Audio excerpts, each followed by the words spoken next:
Breaking news రేపటి నుండి మున్సిపాలిటీల్లో ప్రత్యేక అధికారుల పాలన కొనసాగనుంది. ఈ రోజు అర్ధరాత్రితో 130 మున్సిపాలిటీల పాలకవర్గం గడువు ముగియనుంది. రాష్ట్రంలో 142 మున్సిపాలిటీలు ఉండగా ప్రభుత్వం ఇటీవలే కొత్తగా 12 మున్సిపాలిటీలను ఏర్పాటు చేసింది. దీంతో వీటి సంఖ్య 154కు చేరింది. అయితే 2020లో 130 మున్సిపాలిటీలకు ఎన్నికలు జరిగాయి. కరీంనగర్, మేడ్చల్ మున్సిపాలిటీలకు మాత్రం ఈ నెల 27 వరకు గడువు ఉంది. ఇక జీహెచ్ఎంసీ, జీడబ్ల్యూఎంసీ, ఖమ్మం, అచ్చంపేట, పుత్తూరు, నకరికల్, సిద్దిపేట, జడ్చర్ల మున్సిపాలిటీకు 2021లో ఎన్నికలు జరిగాయి. ఇక పాల్వంచ, మణుగూరు, మందమరి, జహీరాబాద్ మున్సిపాలిటీలకు అసలు ఇప్పటి వరకు ఎన్నికలే జరగలేదు.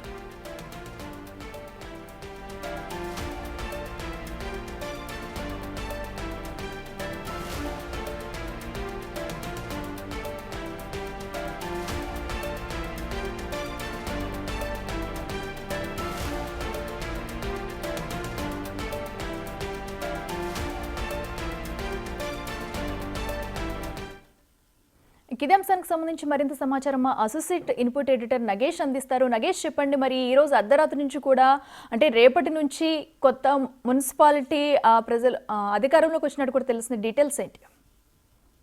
రేపటి నుండి మున్సిపాలిటీల్లో ప్రత్యేక అధికారుల పాలన కొనసాగుతుందని చెప్పి గవర్నమెంట్ జీవో పాస్ చేసింది. 130 మున్సిపాలిటీల్లో నేటితో ఈ పాలకవర్గం ముగియనుంది. రాష్ట్రంలో 142 మున్సిపాలిటీలు ఉండగా కాంగ్రెస్ ప్రభుత్వం ఇటీవల 12 మున్సిపాలిటీల్ని కొత్తగా ఏర్పాటు చేసింది.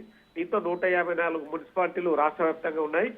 ఇవన్నీ కూడా 2020లో 130 మున్సిపాలిటీలకు గతంలో ఎన్నికలు జరిగాయి. కరీంనగర్, మేడ్చల్కు మాత్రం ఈ నెల 27 వరకు సమయం ఉంది. గ్రేటర్ హైదరాబాద్, గ్రేటర్ వరంగల్, ఖమ్మం, అచ్చంపేట, కొత్తూరు, నకిరేకల్, సిద్దిపేట, జడ్చర్ల మున్సిపాలిటీలకు మాత్రం 2021, 25, 2000 దానికి సంబంధించి ఎన్నికలు జరిగాయి 2021లో. మరో 4 మున్సిపాలిటీలు ఏజెన్సీ పరిధిలో ఉన్న పాల్వంచ, మణుగూరు, మందమరి, జహీరాబాద్లకు ఎన్నికలు నిర్వహించలేదు. సో మొత్తానికైతే ఈ మున్సిపాలిటీలకు సంబంధించి ప్రత్యేక అధికారుల పాలన కొనసాగుతుందని చెప్పి గవర్నమెంట్ ఆర్డర్ పాస్ చేసింది. ఇవన్నీ కూడా 26/1/2025, 28/1/2025 వరకు ఎలక్షన్స్ సంబంధించిన వ్యవహారాలు కూడా ఉన్నాయని చెప్పి అందులో పేర్కొన్నారు. మొత్తం యూఎస్బీస్ అంటే ఇందులో ఉన్న మున్సిపాలిటీలు 120 + 9 కార్పొరేషన్లకు సంబంధించి కూడా అందులో కరీంనగర్ కార్పొరేషన్ కూడా ఇందులో ఉంది. ఇవన్నీ కూడా అధికారుల పాలనలోనే రేపటి నుంచి కొనసాగనున్నాయి. ఎన్నికలు ఎప్పుడు వస్తాయనే విషయాన్ని కూడా తదుపరి ప్రభుత్వం ప్రకటించే అవకాశం కనిపిస్తుంది. మోస్ట్లీ మార్చ్ ఎండింగ్ వరకు 4 పథకాలకు సంబంధించిన పంపిణీ ఉన్న నేపథ్యంలో ఏప్రిల్లో ఎన్నికలు జరిగే అవకాశం కనిపిస్తుంది. అప్పటి వరకు మరో 3 నెలల వరకు మాత్రం అధికారులే మున్సిపాలిటీలను పాలించనున్నారు. Right Nagesh, thank you.